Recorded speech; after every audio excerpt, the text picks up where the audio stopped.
Assalamualaikum warahmatullahi wabarakatuh. Selamat malam sedulur Pakem. Berjumpa lagi dengan saya Dadi dari tim Pakem UBJ.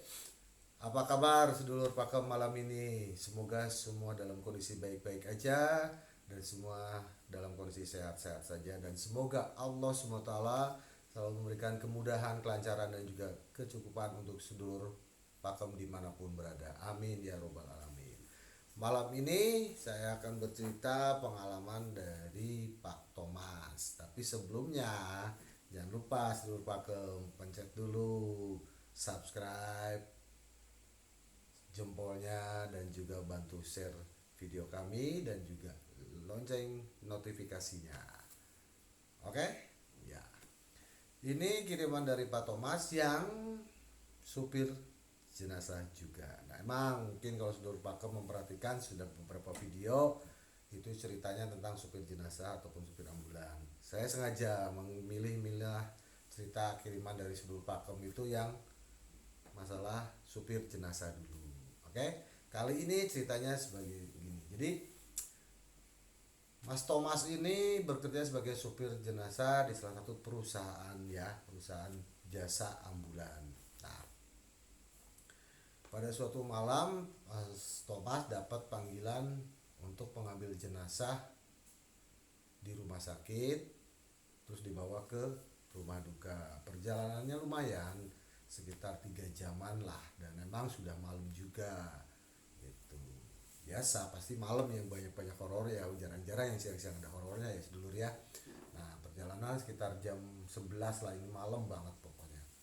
Nah, dan memang seperti sering saya bilang atau pernah saya bilang, namanya supir jenazah itu ya biasanya cuma sendirian, kecuali emang mungkin kalau keluar kota bisa bantuan temennya atau saudaranya dari supir itu sendiri, tapi emang dari kantor harus sendirian ya. Nah, malam ini karena emang jaraknya tidak terlalu jauh, Mas Thomas seperti biasa sendirian. Kalau jaraknya tidak jauh pasti sendirian, kalau sudah keluar kota jarak jauh baru bawa teman, biasanya seperti itu katanya. Nah, Mas Thomas ini sendirian membawa pasien atau istilah jenazah lah, yang dari pasien rumah sakit yang meninggal untuk dibawa ke rumah duka. Itu perjalanan waktu perjalanan sekitar 3 jam. Mas Thomas berangkat sekitar jam 11-an itu dari apa? Dari rumah sakit, perjalanan sendiri malam-malam, dan ternyata emang mandan di pinggiran, istilahnya pinggiran kota lah istilahnya. Jadi lumayan juga perjalanannya, yaitu sekitar 3 jam, dan juga jalur yang ditempuh juga lumayan. Nah, setengah jam ke sejam awal aman-aman aja katanya, tapi mulai hampir 2 jam ini Mas Thomas mulai juga merasakan keanehan-keanehan dari hawa di mobil yang katanya kayak dingin banget gitu, ataupun kadang-kadang tato anget banget gitu, berubah-berubah lah kondisi dalam mobil. Walaupun harusnya secara logikanya ya malam-malam ASEAN ya pasti dingin ya, tapi ya itu dinginnya lebih dari biasa dinginnya, sampai Pak Thomas itu Mas Thomas mematikan AC-nya kan, karena tahu oh dinginan nih, AC-nya tak matiin, tapi ternyata masih kerasa dingin. Tahu-tahu anget gitu kan, kayak orang mau keringetan lah, sumuk lah istilahnya, orang Jawa bilang kan sumuk ya kan, gerah kayak gitu. Nah, tuh terus dicuek-cuekin karena namanya supir itu udah biasa lah ya, supir mobil ambulan ya, digangguin apa udah biasa gitu kan. Nah, jalan terus sempet nih katanya kedengeran ada gurak suara belangkarnya kan, biasanya kan kayak jenazah kan masukin kayak belangkar lah ya untuk gotongnya kan itu, dan mayoritas kan buatan bahannya kan belangkar itu dari besi kan ataupun stainless gitu kan. Gurak bunyi. Mas Thomas sudah mulai aduh nih ada apa katanya kan, cuek aja udah terus jalan. Dan sempat anehnya gangguan itu kata Mas Thomas bukan cuma dari dalam mobil itu kan, dari yang suhu udara yang tahu-tahu dingin banget, tahu-tahu ngerasa kegerahan, kepanasan atau sumuk gitu kan. Terus dari ada suara bunyi dari belangkar yang bergerak-gerak, tapi juga katanya sedulur beberapa kali Mas Thomas itu lihat di pinggiran-pinggiran jalan itu yang tanpa lampu itu kan emang gelap banget, itu kayak kebun lah istilahnya gitu kan. Itu berapa kali kayak lihat penampakan-penampakan gitu, dan penampakannya ini adalah katanya penampakan hantu wanita berbaju merah gitu kan. Mas Thomas ya sempat kaget, astagfirullahaladzim ada gitu kan, istighfar itu lah udahlah bismillah gitu kan, emang rumah lah biasa iki cuek aja gitu kan. Terus jalan-jalan kanan-kanannya terus-terus terjadilah dari kayak Mas Thomas juga selain mendengar suara itu kan di dalam mobilnya juga kayak melihat sekelebatan ada bayangan lewat spion tengah itu dulur, kayak ada bayangan perempuan duduk padahal kan harusnya nggak ada siapa-siapa karena emang Mas Thomas sendiri plus cuma jenazah di dalam belangkar kan nggak mungkin dong ada wanita duduk gitu kan. Nah udah biarin aja. Nah akhirnya sampai turunkan jenazah, terus Mas Thomas pulang. Nah, pulang pun disangkanya Mas Thomas tidak akan ada apa-apa lagi ya, tidak akan ada gangguan lagi. Ternyata sempat tuh yang namanya lampu, yaitu dia lampu rotari hidup sendiri, wiper hidup sendiri, terus juga di belakang suara retak-retak gitu kan gitu loh. Tapi tetap cuek aja Mas Thomas, sudah pulang sampai kantor simpen. Nah itu mungkin kan perjalanan berarti sekitar dari jam 11-an, jam 10, jam 11 itu kan mungkin berarti nyampe sekitar jam 2-an, baru jam 3 balik lagi berarti kan sampai jam sekitar jam 6 pagi kan gitu loh.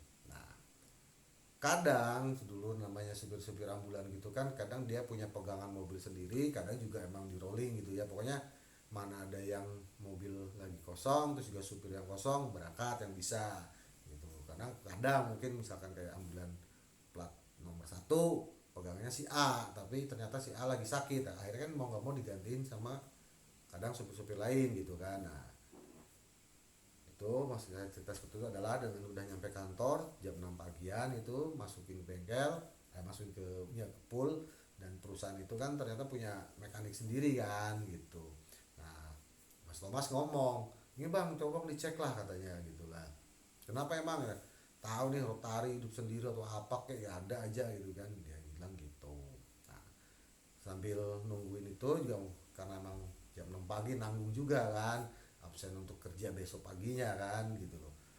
Mas Thomas akhirnya bikin kopi terus balik lagi deketin, tapi tahu-tahu si mekanik itu nyamperin gitu kan, nyamperin dia juga pas dia jalan mendekat ke ambulannya. Mas gitu, ada apa kata mekanik, apa kata Mas Thomas ke mekaniknya, tadi kok di belakang itu bunyi-bunyi sendiri sih kata. Apanya gitu, kata Mas Thomas, itu belangkarnya lah, itu genah atau tadi malam juga saya gitu kok katanya gitu. Nah nyata itu datanglah sopir asli dari mobil itu, karena sebenarnya kan itu bukan mobilnya Pak Thomas, Pak Tom, apa Mas Thomas itu kan mobil yang lain gitu, datang gitu kan, itu Pak Latif gitu kan. eh Makasih ya katanya Pak Latif ke Mas Thomas udah gantiin saya tadi malam. Oh iya nggak apa-apa Pak Mas itu kan. Tapi ntar nih kata Mas Thomas penasaran, ini mobil kenapa sih, gimana sih katanya.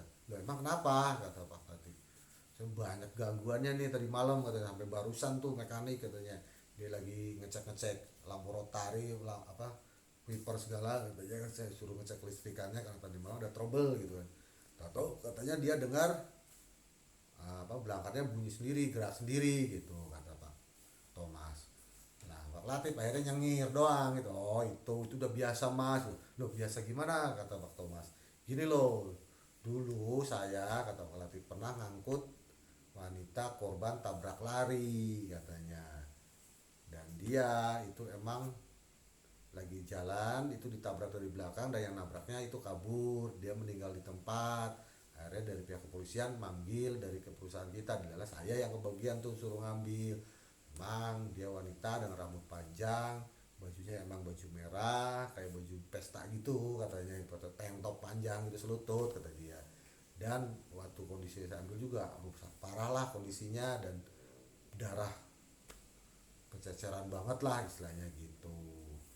Dan emang semenjak saya ambil jenazah itu nggak lama saya juga mulai digangguin kata Pak Mama Latif gitu. Akhirnya Mas Thomas, oh pantesan. Nah terus kenapa nggak berusaha dibersihin Pak gitu kata apa Mas, kata Mas Thomas. Nah udahlah biarin aja, susah juga kali kalau yang kayak gitu, kalau udah kita bersihin aja suka balik lagi kata Pak Latif.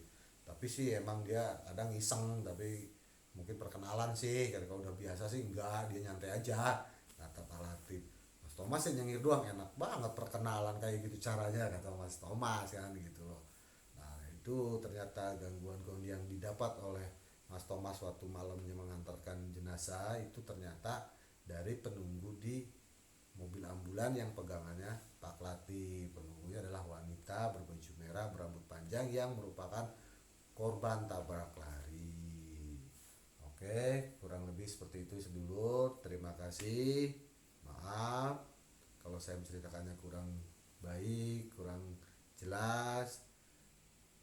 Semoga saya bisa lebih belajar lagi, bisa memberikan video yang lebih baik lagi ya sedulur ya. Dan jangan lupa tolong bantu subscribe, like, dan bantu share video kami. Dan juga jangan lupa tombol notifikasinya. Terima kasih. Assalamualaikum warahmatullahi wabarakatuh.